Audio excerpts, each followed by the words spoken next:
plus qu'elle avait l'année dernière, un an de moins qu'elle aura la prochaine. C'est l'anniversaire de la chaîne du dérapeur. Ça fait depuis le 6 février, je crois, 2023. Nous sommes en février 2024. Eh bien, bon anniversaire, la chaîne du dérapeur. Bon, bah, c'est l'occasion de faire un petit bilan, de faire un petit rétrospective. On a fait quand même du bon boulot, je pense. Enfin, excusez-moi de m'envoyer un peu des fleurs, mais bon, je pense que j'ai fait un travail assez conséquent. En un an seulement, on a fait SCH, La Crime, Bresson Gang, Al Capote, beaucoup de rappeurs, tous aussi stupides les uns que les autres.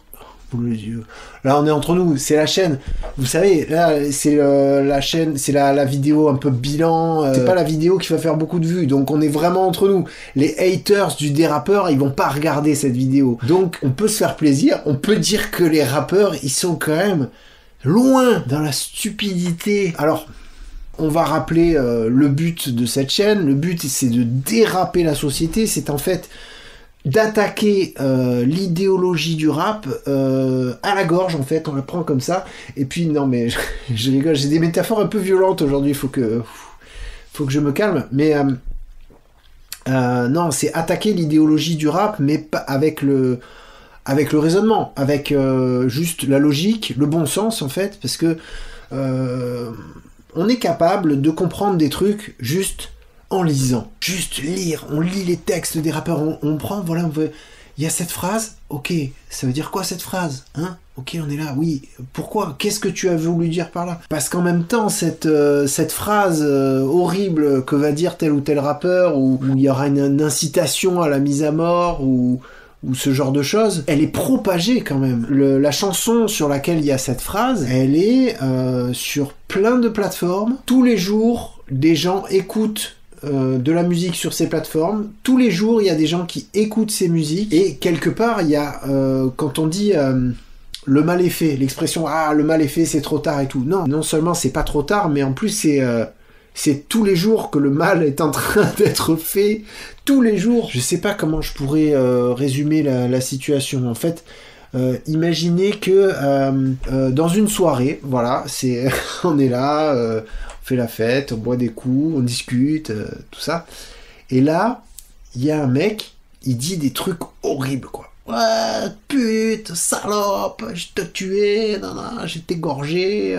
Et là, personne dit rien, on est là, on continue, on boit notre coup, on dit ouais, toi ça va, tu fais quoi dans la vie, ouais, ton boulot, c'est intéressant comme boulot et tout, salope, pétasse, te tuer et tout, ouais, non, et on est là, on continue à discuter, et le mec il sort des trucs horribles, mais de plus en plus horribles, et nous, on est vraiment comme si on faisait rien, quoi. On laisse faire. Voilà. Maintenant, je pense que là, pour conclure avec cette métaphore, je dirais que maintenant, il faut intervenir. Il faut qu'on y aille, si possible, pas tout seul. Moi, j'ai pas envie d'y aller tout seul, mais bon, je suis chaud pour y aller. Vous avez bien compris. On va voir le gars. On lui dit, ouais, tu vas voir. Tiens, tu peux arrêter, s'il te plaît. Je sais pas ce qu'il faut faire.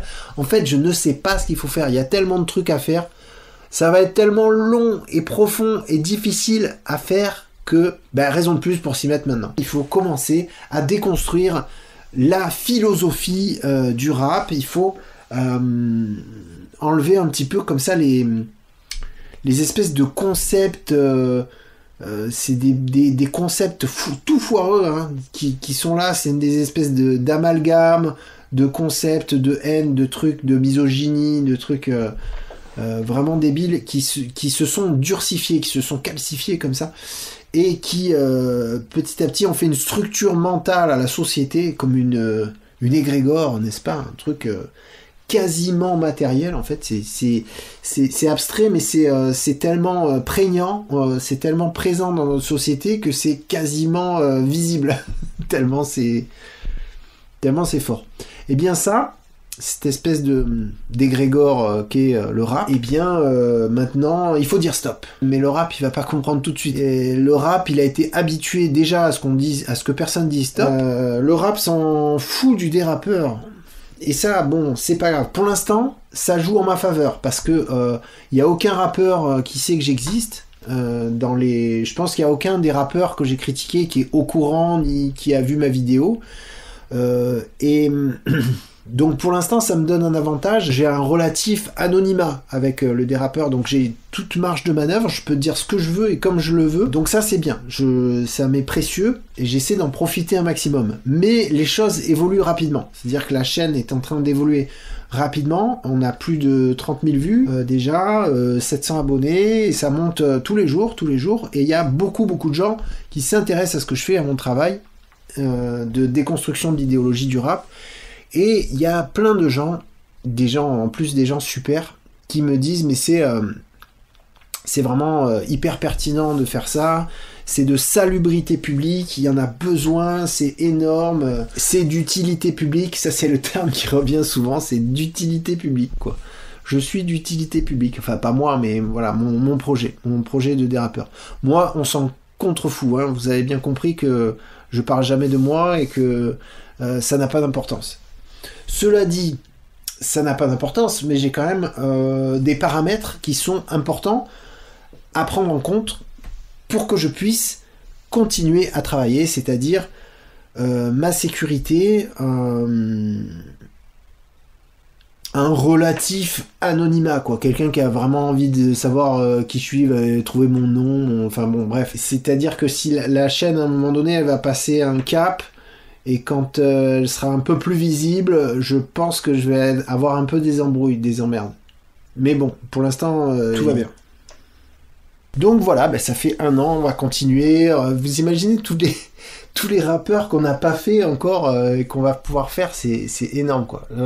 On n'a pas fait Caris, on n'a pas fait Jul, on n'a pas fait Booba, on n'a pas fait tous les anciens, on n'a pas fait.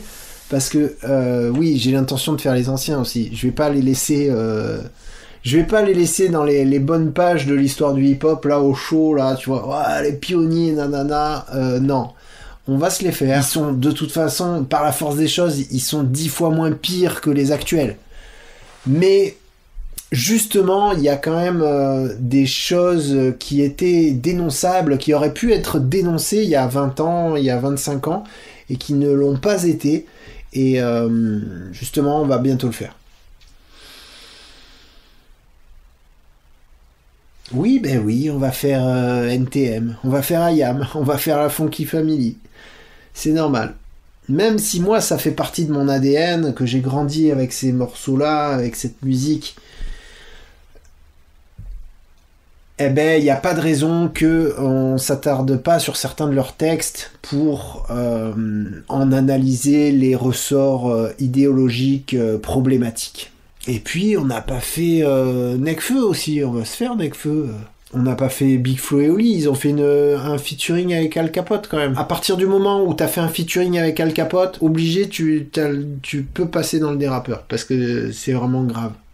D'ailleurs, je sais pas si vous êtes au courant, mais l'affaire, le procès du siècle dont je vous parlais dans l'épisode sur Al Capote, qui est une des pires affaires, peut-être la pire affaire de justice concernant des viols collectifs de toute l'histoire en France, cette affaire a été déclassée, c'est-à-dire qu'elle sera jugée dans un tribunal régional et elle sera pas jugée aux assises. Donc en fait, c'est un super mauvais signal, c'est juste horrible quoi. Pour la justice, pour le droit des femmes, ça part très très très très mal, même si c'est une très longue instruction et que ça va prendre du temps et que de toute façon un des principaux accusés, il est a priori il est à la prison de la santé et il sortira pas avant le procès, donc il est hors d'état de nuire, le pote de Al Capote, donc c'est Pascal Opé, le mec qui a organisé des viols collectifs avec actes de torture et barbarie, traitements inhumains et dégradants, un sale type, quoi, voilà, et qui a été plébiscité par Al Capote, qu'il a cité plusieurs fois dans ses morceaux, qui a fait des collabs avec lui, des clips, a tout le temps parlé de lui et tout ça. Bref, Il y a encore beaucoup de choses à dire, il y a des tas de ramifications, toujours à mettre au jour entre l'industrie du sexe et le rap, la pornocriminalité, parfois même la pédocriminalité dans certains textes. Comme on a pu le voir avec PNL, je m'y attendais pas en fait. Je pensais pas trouver des trucs de culture pédocriminelle dans PNL, j'avais une image... J'avais pas cette image-là du groupe. Ben voilà, j'ai été étonné. Pratiquement à chaque fois que je m'intéresse au texte d'un rappeur, j'ai des surprises à chaque fois. Ça va plus loin que ce que j'imaginais à chaque fois. C'était le cas notamment pour Lacrim. Lacrim, j'imaginais pas qu'il avait dit des trucs aussi horribles. Et puis, mais il y en a tellement encore à faire. Il y a Gradure, Freeze Corleone, Lorenzo... Il y en a tellement à faire. J'ai vraiment beaucoup de travail, beaucoup de boulot. Je passe beaucoup de temps à écrire, après je fais mes tournages, après je fais mon montage, donc c'est comme ça en 3 séquences. Quand je suis à la phase de l'écriture, il y a beaucoup d'idées qui arrivent et qui ralentissent à chaque fois le truc. Quand je suis à la phase de tournage, ça va, on fait les choses, c'est plutôt plaisant. Et puis après, quand je suis à la phase de montage aussi, il y a d'autres idées qui arrivent, aussi l'envie d'écrire d'autres épisodes et tout ça. Et puis c'est vraiment quand à chaque fois que je finis une vidéo, ça me donne vachement envie d'en faire d'autres et c'est assez addictif en fait. Je ne prétends pas être le seul à faire ça. À ma connaissance, je suis toujours le seul à le faire de cette manière. Donc je vous invite à le faire. Il faut qu'il y ait d'autres gens qui fassent ça, alors à leur manière. Peut-être il y a des gens qui ont envie de le faire avec plus de blagues, peut-être en essayant d'être plus rigolo que moi. Moi je suis parfois un peu rigolo, mais je suis pas non plus... je suis pas là pour faire rire vraiment.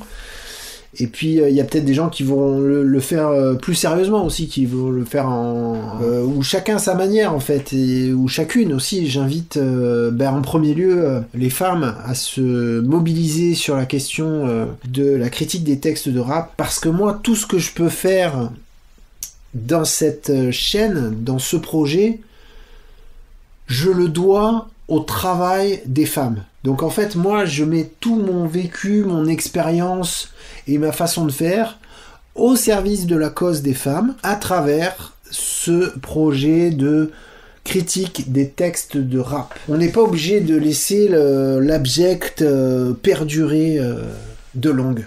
On n'est pas obligé. Voilà. On peut se révolter, on peut dire non à... la haine anti-femme actuelle. Je vous invite aussi à me soutenir dans les commentaires, ça me donne de la force, ça m'aide, c'est du soutien vraiment concret, et j'en ai besoin. Ne vous privez pas, un petit mot, une petite phrase, un petit encouragement, même vas-y, fausse, un truc simple, ou un truc plus élaboré. C'est ça qui me fait le plus plaisir, c'est quand je vois que ça fait réfléchir les gens.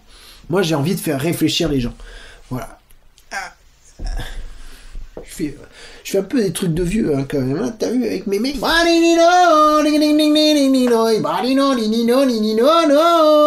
Tiens, je voudrais faire une petite dédicace à Lucille Pétavin, que j'ai eu l'honneur de rencontrer à la suite d'une conférence le 25 novembre dernier. Le coup de la virilité, bien sûr. Alors il y a beaucoup de gens qui connaissent ce bouquin qui est traduit dans de plus en plus de langues, qui est un super axe de travail pour dénoncer le virilisme de notre société, mais surtout le fait que, en fait, si les hommes ne se comportaient pas comme ça, on aurait des économies qui atteindraient les 400 milliards, un truc comme ça. Enfin, genre, on ferait des économies de ouf si les hommes tuaient moins, violaient moins, détruisaient moins. En fait, si les hommes étaient moins virils, auraient moins de tendance à la violence, on ferait des tas et des tas d'économies en service hospitalier, en prison, en incarcération, en plein de trucs, quoi. Je crois qu'on a besoin de bon sens en ce moment, on a besoin de gens comme ça qui écrivent des livres avec des façons de voir plus simples et plus directes, que tout le monde peut comprendre et pour avancer, quoi. D'ailleurs, je vous donne un petit scoop, je suis actuellement en train d'écrire le livre du dérapeur, donc ça va s'appeler Le Dérapeur, critique de l'idéologie du rap. Il va être comme ça, le livre. J'écris beaucoup trop de trucs, et plus j'écris, plus j'ai des idées. Donc on va essayer de ramasser tout ça, faire un truc cool. J'ai très envie de prendre du plaisir à écrire, c'est très important pour moi.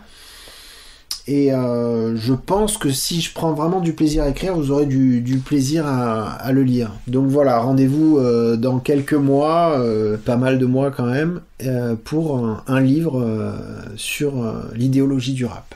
Bon voilà, après techniquement, il faut quand même que je vous rappelle que je suis présent sur TikTok, donc vous pouvez relayer sur TikTok, me parler sur TikTok. Je suis aussi bien évidemment sur Instagram, donc sur Instagram je suis peut-être un petit peu plus politique, un petit peu plus à relayer des choses concernant le droit des femmes, concernant la lutte contre la pédocriminalité, contre l'inceste, contre ce genre de choses qui sont des combats qui me tiennent vraiment à cœur. Aussi le combat femme, vie, liberté, c'est quelque chose de très important pour moi, donc là aussi vous pouvez me follow sur Insta. Et puis après, alors Facebook, j'ai un Facebook du dérapeur sur lequel tout ce que je publie sur Insta, ça atterrit sur le Facebook du dérapeur. Et puis j'ai un Twitter, un X, un compte de X, là, de Elon Musk, là, machin. Donc c'est pas mal parce que je commence à mettre des phrases de rappeurs, donc c'est bien les petits les 140 caractères là ou je sais pas quoi, donc il y a largement de quoi mettre des phrases des rappeurs, les phrases les plus horribles bien sûr, et là aussi si vous êtes présent sur ce réseau, ben, vous faites tourner, que les gens voient ces textes sortis complètement du contexte, parce que quand tu es dans un réseau social, dans un fil comme ça, tu vois beaucoup mieux la violence de l'idéologie, et donc tu peux t'en rendre compte beaucoup plus facilement. Donc allez-y, faites tourner aussi si vous êtes présent sur ce réseau. Et puis bien sûr, YouTube. YouTube, c'est la maison mère, c'est là où sortent les vraies vidéos en tant que telles. Parce que je sors aussi les vidéos dans Insta, je sors aussi les vidéos dans TikTok, dans un format encore différent de celui d'Insta. Mais vraiment, les vidéos en format long, complet, fini, sont dans YouTube. Au rythme de, à peu près, j'en ai aucune idée. Il n'y a pas de rythme, il n'y a pas de fréquence. Malheureusement, je ne peux pas sortir une vidéo toutes les semaines ou une vidéo tous les 15 jours. Même tous les 15 jours, c'est un peu chaud pour moi. Mais voilà, j'en fais le plus possible. Soyez-en sûrs. Voilà, à bientôt. Portez-vous bien. Et lisez les femmes.